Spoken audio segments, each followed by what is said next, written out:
Halo, assalamualaikum warahmatullahi wabarakatuh. Jumpa kembali dengan Banjang Official. Selamat malam semuanya.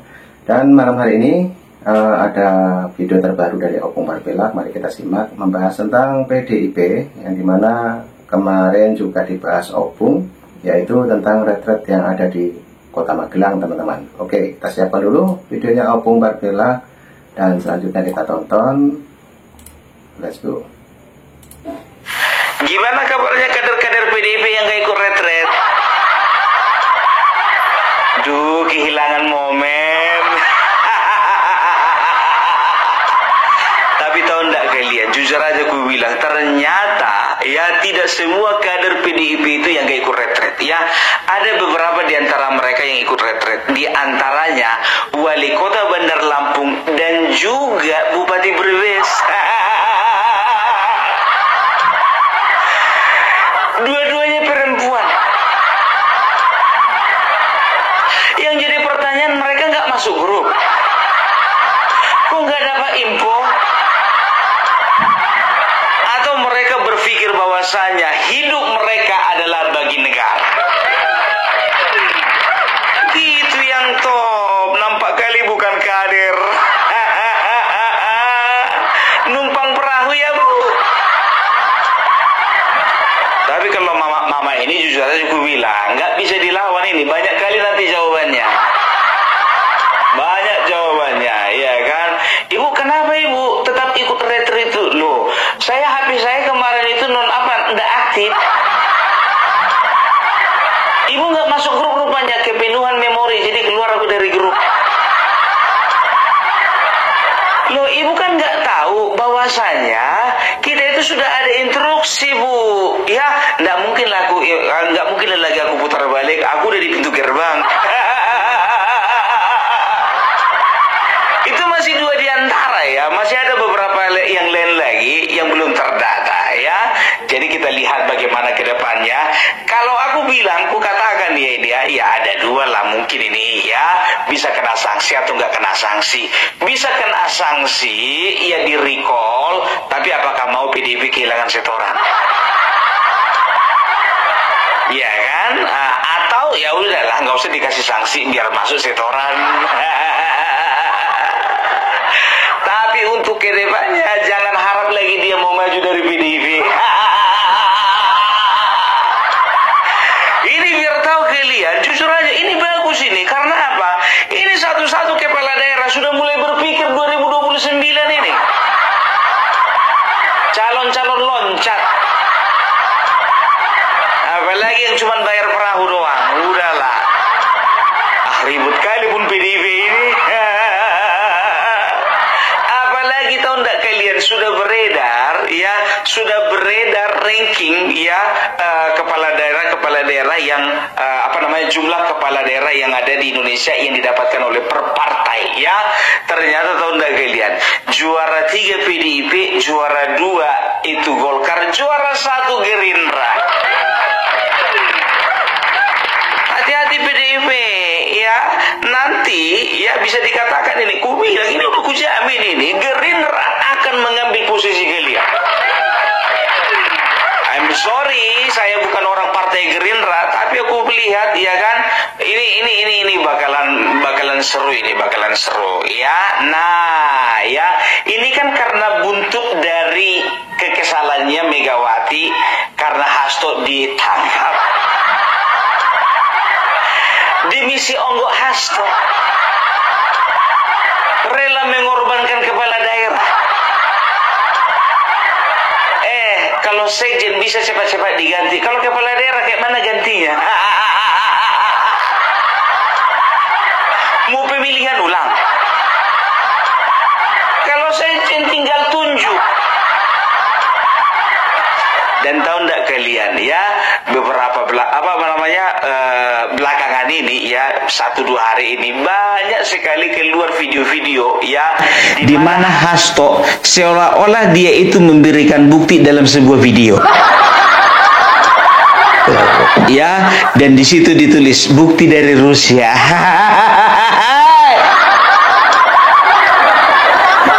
Serius, makanya aku bilang, ya kan, ini udah kusimpan ini satu-satu. Aku pun penasaran kali kayak mana rupanya bukti dari Rusia ini, ya kan? Kita lihat dulu. Ini kerjanya Basir ini. Tahu aku kerjanya Basir. Entah dari kapan-kapan video ini yang nongol. Iya. Ayo kita bahas ya. Kita setel dulu. Terima kasih seluruh masyarakat Indonesia yang saya cintai dan banggakan. Cerita ini diawali pada tanggal 7 Mei 2024 ketika saya menghadiri pidato pemilu dan jalan kebudayaan yang disampaikan oleh Prof. Sulistiowati di UI. Di situ saya bertemu dengan Bapak Novel Baswedan, Pak Rocky Gerung, dan tokoh-tokoh civil society lainnya. Ketika saya bertemu dengan Mas Novel Baswedan, beliau menanyakan ke saya perlu konfirmasi apakah betul PDI Perjuangan yang memelopori perubahan Undang-Undang KPK yang mengkerdilkan KPK di dalam upaya pemberantasan korupsi. Saya katakan dengan tegas kepada Mas Novel Baswedan saat itu, inilah kalau ada hal-hal yang buruk oleh Presiden Jokowi selalu dilimpahkan kepada PDI Perjuangan dan juga Ibu Megawati Soekarnoputri. Tetapi ketika ada hal-hal yang positif selalu diambil oleh Presiden Jokowi tanpa menyisakan benefit bagi kepentingan PDI Perjuangan. Mengapa saya katakan seperti itu? Revisi Undang-Undang KPK termasuk kabar buruk yang disampaikan bahwa itu adalah ulah PDI Perjuangan. Sebagai Sekretaris Jenderal DPD Perjuangan, saya sampaikan kepada Mas Novel bahwa saya adalah sekjen yang sangat getol menjabarkan perintah Ibu Megawati Soekarnoputri bagaimana PDI Perjuangan memerangi korupsi. Karena itulah tuduhan bahwa revisi Undang-Undang KPK diarsiteki oleh PDI Perjuangan itu sangat salah. Saya ingat ketika saya bertemu dengan Presiden Jokowi di Istana Merdeka menjelang Mas Gibran dan Mas Bobi mau mencalonkan sebagai wali kota Solo dan wali kota Medan. Satu saya mengatakan kepada Pak Presiden Jokowi sekaligus untuk menguji keseriusan beliau di dalam mencalonkan anak dan menantunya. Pak Presiden, apakah betul Bapak mau mencalonkan Mas Gibran dan Mas Bobi sebagai wali kota? Loh, kenapa Pak Sekjen? Karena ketika Mas Gibran dan Mas Bobi sebagai wali kota, maka otomatis dia menjadi pejabat negara. Dan ini akan sangat rawan terhadap berbagai bentuk gratifikasi suap dan berbagai tindakan korupsi lainnya. Presiden Jokowi sempat termenung saat itu. Dan kemudian dari situlah saya merasakan bahwa pertanyaan saya ini sangat mengusik perhatian dari beliau, karena saya tegaskan bahwa ketika Mas Gibran dan Mas Bobi menjadi wali kota, maka dengan mudah akan terkena operasi tangkap tangan dari KPK dan juga aparat penegak hukum yang lain. Maksud saya bertanya kepada Presiden Jokowi adalah untuk mengingatkan bahwa beliau sudah presiden. Buat apa kemudian anak-anaknya harus menjadi wali kota, dan itu mengandung suatu risiko-risiko politik, mengingat presiden juga berhadapan dengan begitu banyak pihak-pihak yang selalu mencoba berhadapan dengan Bapak Presiden. Tetapi beberapa saat kemudian saya menerima salah seorang menteri, dan beliau mengatakan kepada saya bahwa sudah mendapatkan arahan dari Presiden Jokowi untuk melakukan revisi Undang-Undang KPK. Saat itu dijelaskan berbagai pasal-pasal penting, misalnya bahwa pimpinan KPK tidak otomatis bertindak sebagai penyidik.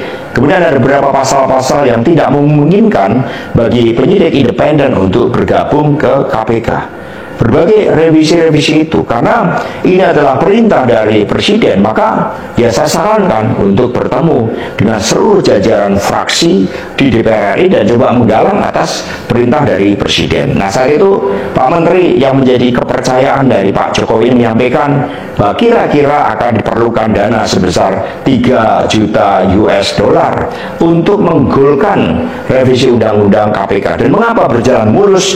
Karena Presiden Jokowi punya kepentingan untuk melindungi Mas Gibran dan Mas Bobi. Maka sejarah mencatat bahwa revisi Undang-Undang KPK ini dilaksanakan sebelum pelaksanaan pilkada serentak, di mana Mas Gibran dan Mas Bobi berproses menjadi wali kota. Maka ketika terpilih menjadi wali kota, amanlah dari berbagai persoalan hukum karena KPK sudah dilemahkan. Jadi dari keterangan saya, yang saya pertanggungjawabkan secara hukum, secara politik, yang saya pertanggungjawabkan di atas Tuhan yang Maha Kuasa tentang kebenaran pernyataan saya ini, meskipun tanpa bukti, rakyat Indonesia bisa mengetahui bahwa pelemahan KPK dilakukan oleh Presiden Jokowi, kemudian dampaknya dituduhkan kepada PDI Perjuangan. Ini jawaban buat Mas Novel Baswedan. Terima kasih. Tegakkan kebenaran. Satyam Eva Jayate. Merdeka. Ini pernyataan saya walaupun tanpa bukti. Lagi mengarang bebas, bos. Iya. Mengarang bebas kau. Kok cuma satu videonya? Hah? Mana bukti-bukti video yang lain? Mana potongan-potongan suara? Mana rekaman-rekaman suara? Mana potongan-potongan video? Ya, kalau memang itu ya katanya, ya lihat itu, ya bukti file Rusia mulai dibuka. Dari mana jalannya? Nah, ini teman-teman ya, baru saja kita simak yaitu katanya file dari Rusia, dan ternyata Pak Hasto yang berpidato di situ. Oke, kita lanjutkan kembali Opung Parpelak untuk penjelasannya. Lanjut. Jadi ada dua kemungkinan. Ini adalah video lama, ya, video lama yang sudah mereka yang sudah mereka rilis sebelumnya, atau mungkin saja ini video baru, ya. Jadi kemarin waktu mangkir dia, ya dibilang ada bukti, ada foto, ada video, ya mungkin nilai videonya. Gimana sih? Apa dibilangnya tadi? Bahwasanya Bapak Presiden Joko Widodo, ya, ketika tanggal 5 ketika tanggal berapa itu dikatakannya tadi itu, lupa aku, 5 Mei 2024, saya bertanya kepada beliau, ya, apakah serius ya untuk Bapak Joko Widodo untuk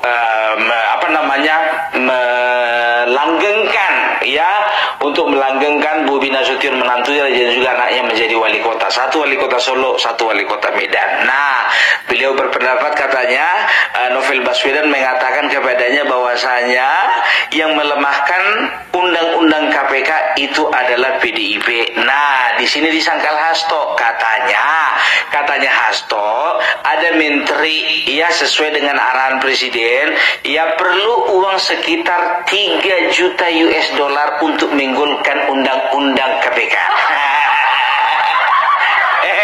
Gue bilang sama kau Hasto, kalau masalah menggolkan undang-undang KPK, kalau memang Bapak Jokowi jahat, nggak perlu keluar uang banyak sebanyak itu, nggak perlu. Ajak aja semua makan nasi goreng. Habis itu pulangnya kasih minyak urut satu-satu, selesai. Jangan setelah kalian nggak berkuasa, sekarang kalian kambing hitamkan Bapak Jokowi melemahkan melemahkan KPK dengan revisi undang-undang KPK, ya kan gitu. Sekarang begini, revisi undang-undang KPK itu kerjaan siapa? DPR. Yang dominan siapa? Kalian. Kau kalau mengarang bebas, perhatikan kerangka-karangannya gitu loh. Jangan asal-asalan, nggak masuk itu sama kami, nggak masuk. Ya, dan setelah itu Bapak Gibran dan juga Bapak Bapak Bobi, mereka menjadi wali kota dan mereka tidak bisa lagi tersentuh oleh KPK. Dan akhirnya yang tersentuh saya, gitulah bilang. Udahlah, jangan membodoh-bodohi masyarakat, ya. Sudah jelas-jelas yang namanya revisi undang-undang bukan pekerjaan Bapak Jokowi sebagai presiden. Itu pekerjaan kalian sebagai anggota dewan. 3 juta US dollar. Lebih bagus Bapak Jokowi itu persiapkan itu untuk apanya? Untuk uang uang pensiunnya. Ada aja kau. 3 juta US dollar Udahlah. Jadi nggak tahu lah aku ini ya. Ini video baru atau video lama. Yang penting ya pihak dari RT 16 berusaha untuk membuat framing baru, ya kan? Iya kan? Cuman model video begini. Koni mana Koni? Kalau cerita Koni punya bukti. Beberapa bulan yang lalu ketika dikonfrontasi dia sendiri seperti seolah-olah curhat. Tolong saya paling tidak bisa diterima kalau misalnya ada netizen yang menyerang pribadi saya. Kenapa harus dilibatkan dengan terong-terongan? Masih ingat kan kalian kemarin kan video klarifikasi dari dia? Saya tidak mengatakan ada bukti, saya tidak mengatakan ada video, ya saya katakan ada dokumen.